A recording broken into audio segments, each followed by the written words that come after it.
Hello everyone, Bruno here. I live in Brazil. It is a source of great joy here on YouTube for the first time. Yes, it's true. It is the first time I've made a video here in English.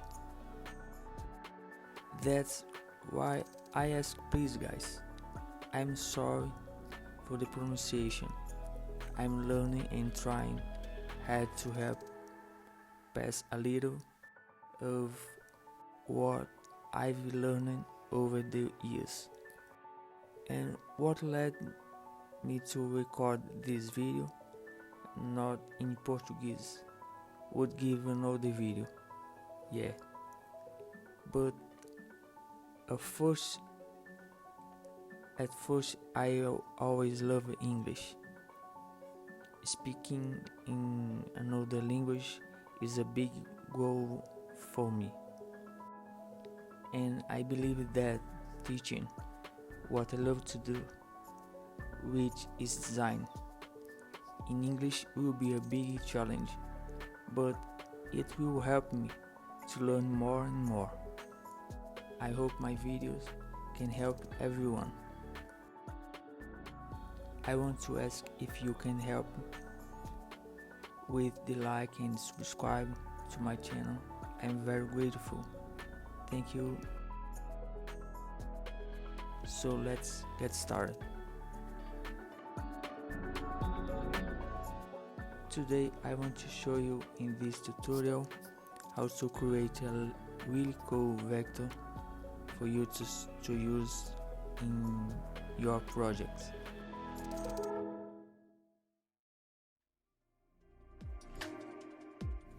I want to remind everyone that in all tutorials I will make the file available for download.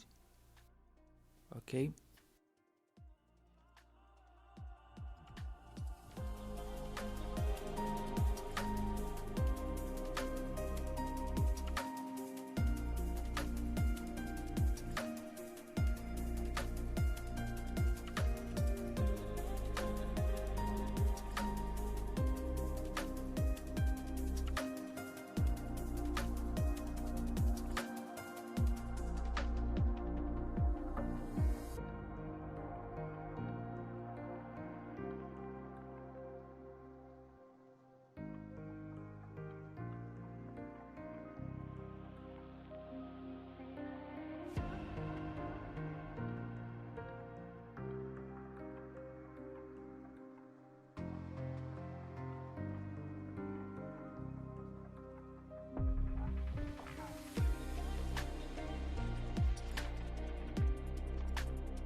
Guys, leave me the comments below what you'd like to see me drawing in Illustrator. If you can talk about what you'd like to see here on the channel, okay? I want to ask if you can help with the like and subscribe to my channel. I'm very grateful. Thank you